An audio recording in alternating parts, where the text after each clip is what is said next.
आज यहाँ आए हुए सभी पत्रकार बंधुओं को और जितने दर्शक ये देख रहे हैं उन सबको मेरा नमस्कार, मेरा प्रणाम। आज लखनऊ में मैं उत्तर प्रदेश के सभी मतदाताओं से इंडिया गठबंधन को भारी भरकम वोट देने के लिए, भारी मात्रा में वोट देने के लिए अपील करने के लिए आया हूँ। मैं 4 बातें रखना चाहता हूँ। पहले चारों बिंदु बता देता हूँ, फिर उसको डिटेल में एक्सप्लेन करूँगा। पहला ये कि ये चुनाव भारतीय जनता पार्टी मोदी जी अपने लिए वोट नहीं, अमित शाह जी को प्रधानमंत्री बनाने के लिए वोट मांग रहे हैं। दूसरी बात, योगी आदित्यनाथ जी को अगर ये लोग जीत गए तो योगी आदित्यनाथ जी को 2 से 3 महीने के अंदर उत्तर प्रदेश के सीएम पद से हटा दिया जाएगा।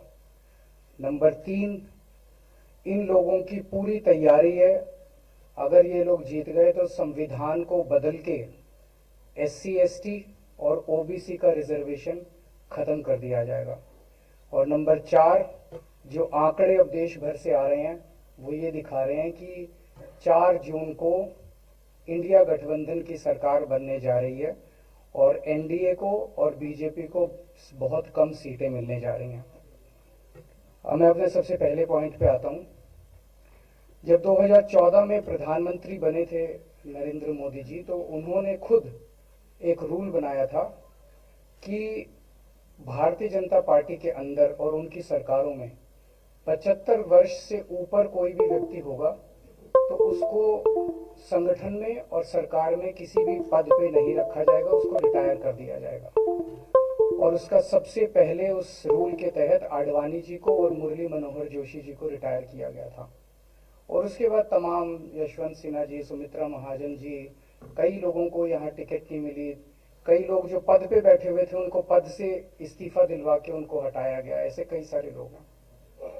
तो अब अगले साल 17 सितंबर को प्रधानमंत्री मोदी जी 75 साल के होंगे और मोदी जी ने तय कर लिया है कि अमित शाह जी को वो अपना वारिस बनाएंगे और अमित शाह जी अगले साल 17 सितंबर को देश के प्रधानमंत्री बनाने का उन्होंने तय किया है मोदी जी ने।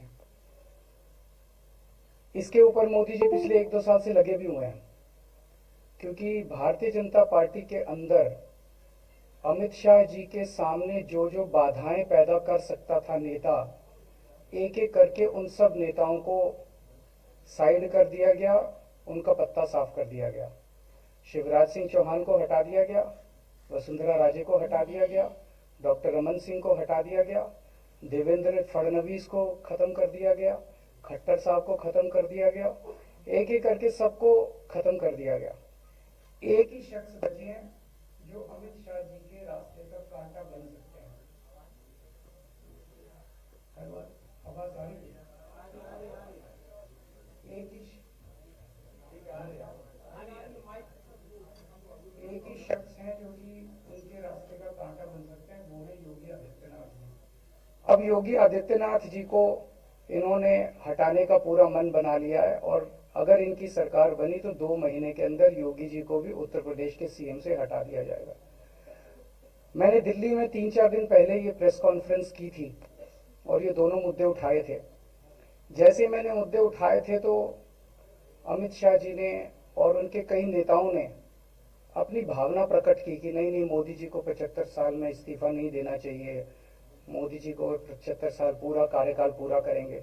उन सब की भावनाओं की मैं कदर करता हूं, क्योंकि अपने नेता के लिए जब भी ऐसी बात होती है तो सब लोग सामने आके बात करते हैं। लेकिन बड़ी बात यह है कि मोदी जी ने ऐसा नहीं कहा कि मैं 75 साल पे इस्तीफा नहीं दूंगा, मैं रिटायर नहीं होऊंगा।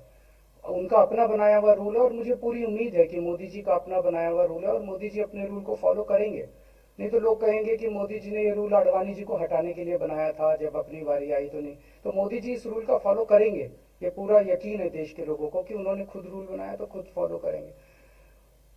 दूसरी बड़ी बात जो हुई कि जब मैंने कहा कि योगी आदित्यनाथ जी को 2 महीने में हटा दिया जाएगा, इस पे अभी तक भाजपा के किसी नेता की टिप्पणी नहीं आई है। 4 दिन हो गए। इसका मतलब ये तो कंफर्म करता है कि उन्होंने पूरी प्लानिंग कर ली है और उनके पक्ष में कोई बोलने के लिए तैयार नहीं है योगी आदित्यनाथ जी के। तो उनका हटना अब लगभग तय है कि योगी आदित्यनाथ जी को उत्तर प्रदेश के सीएम पद से हटाया जाएगा। दूसरी चीज, मैं उत्तर प्रदेश के सभी मतदाताओं को कहना चाहता हूं कि पिछले 4-5 महीने से इन्होंने शोर मचा रखा है, 400 पार 400 पार 400। क्यों? कहते हैं नहीं मोदी जी कुछ बड़ा काम करना चाहते हैं। तो लोगों ने खोद खोद के पूछा भाई क्या बड़ा काम करना चाहते हैं, कुछ बताओ तो सही। तो उन्होंने नहीं बताया।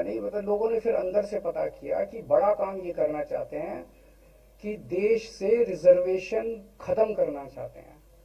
हम जानते हैं कि इनका जो पूरा इकोसिस्टम है, आरएसएस, बीजेपी, शुरू से ये लोग रिजर्वेशन के खिलाफ रहे हैं। इनकी पूरी की पूरी मानसिकता रिजर्वेशन के खिलाफ रही है। तो मैं सभी लोगों को ये आगाह करना चाहता हूं कि ये बड़ा काम इनको 400 पार इसीलिए चाहिए क्योंकि ये रिजर्वेशन खत्म करना चाहते हैं। संविधान को, बाबा साहब अम्बेडकर ने जो संविधान बनाया था उस संविधान को ये तार तार करना चाहते हैं। पूरे देश भर से अब जो ट्रेंड आ रहे हैं वो ट्रेंड ये दिखाते हैं कि भारतीय जनता पार्टी को 250 से भी नीचे, मेरे हिसाब से 220 के आसपास, 3-4 दिन पहले भी मैंने कहा था 220 से कम सीटें इनकी आती हुई नजर आ रही हैं।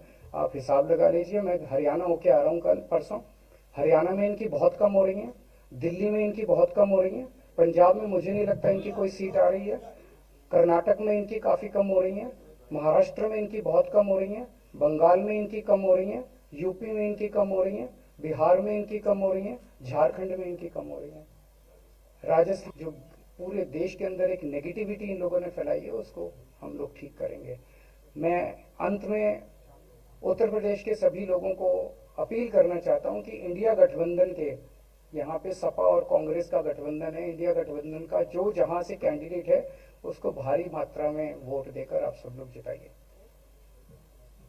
अब मैं निवेदन करूंगा समाजवादी पार्टी के राष्ट्रीय अध्यक्ष माननीय अखिलेश यादव जी से कि वो अपनी बात करें। आदरणीय अरविंद केजरीवाल जी का मैं धन्यवाद देता हूं। उन्होंने बहुत महत्वपूर्ण बातें आपके सामने रखी हैं। जो देश का माहौल है और 4 चरणों में भारतीय जनता पार्टी चारों खाने चित हो चुकी है और उनके आंसुओं की नदी उफान में है। भारतीय जनता पार्टी जो 400 पार का नारा दे रहे थे, अब समझ में आया है 4 चरणों के बाद, वो बात तो ठीक है कि आरक्षण पे सबसे पहले हमला करेंगे, लेकिन 400 पार नारा इसलिए दे रहे हैं कि 543 में 400 के बाद वो सीटें देख रहे हैं, तो वो केवल 143 बन गई हैं। तो वो स्वयं स्वीकार कर रहे हैं कि 143 से ज्यादा वो सीटें जीतने वाले नहीं है, क्योंकि 400 पार सीटें 143 ही बनती हैं और 140 करोड़ की जनता इस बार इन्हें 140 सीटों के लिए भी तरसा देगी। ये यूपी, दिल्ली और पंजाब ये 99 सीट के खेल में ही उलझ जाएंगे। यहां कुछ इन्हें हासिल होने वाला नहीं है। रोटी कपड़ा और मकान की तो लड़ाई हम लोग लड़ेंगे, लेकिन रोटी कपड़ा और मकान से पहले हमें संविधान बचाना है। संविधान बचेगा तो लोकतंत्र बचेगा और बाबा साहब भीमराव अम्बेडकर जी का दिया हुआ संविधान ये हमें अधिकार, हमें न्याय दिलाता है। भारतीय जनता पार्टी की इस साजिश को आम लोग समझ गए हैं और इस बार सबसे बड़ी हार भारतीय जनता पार्टी की होने वाली है। अभी तक तो हम ये कहते थे कि ब्रह्मांड का सबसे बड़ा झूठ बोल रही है, अब लग ये रहा है हारने के बाद ये ब्रह्मांड का झूठ का विद्यालय खोलेंगे, यूनिवर्सिटी खोलेंगे और वाइस चांसलर और डीन पहले से ही रिटायर होकर के वहां अपने आप नियुक्त हो जाएंगे। इसलिए देश को बचाने के लिए आदरणीय अरविंद केजरीवाल जी आए हैं, हम लोग का सहयोग और मदद करने के आए। मैं इनका धन्यवाद देता हूं और आप पार्टी, इंडिया गठबंधन, समाजवादी पार्टी, हम सब मिलकर के भारतीय जनता पार्टी को हटाने जा रहे हैं।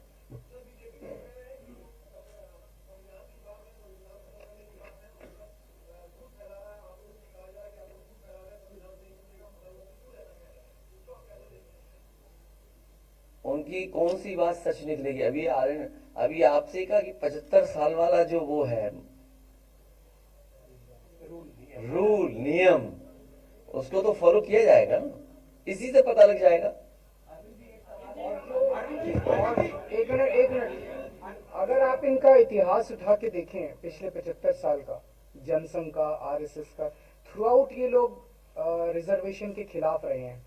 तो अब 400 सीटें लाके ये संविधान बदल के उस रिजर्वेशन को खत्म करना चाहते हैं। अरविंद जी, स्वाति मालीवाल के मामले में अभी तक आप कुछ बोले नहीं है। आपके साथ में स्वाति मालीवाल के मामले में अभी तक, अरे उससे ज्यादा जरूरी और चीजें भी हैं, कागज हम निकाल लिए। अरविंद जी, आज आपके साथ में वो है, आज आपके साथ में भी आए हुए आपके, भाजपाई किसी के सगे नहीं है। क्या बोलेंगे स्वाति मालीवाल के मामले में, क्या बोलेंगे आप? ये है कि भाजपाई किसी के सगे नहीं है, और जो OIC साथ में, और भाजपाई झूठे मुकदमे लगाने वाला गैंग है। जो OIC केजरीवाल आपके साथ घूम रहे हैं, उनके लिए क्या कहेंगे? जो OIC हाँ, आपके बोलो। साथ में घूमने लगा था। आप बोल रहे हैं, संजय जी, आपने बात कही थी, हाँ मैं बोल रहा हूँ, आपने प्रेस कॉन्फ्रेंस में ये बात बोल रहा हूँ, एक सेकंड बोल रहा हूँ।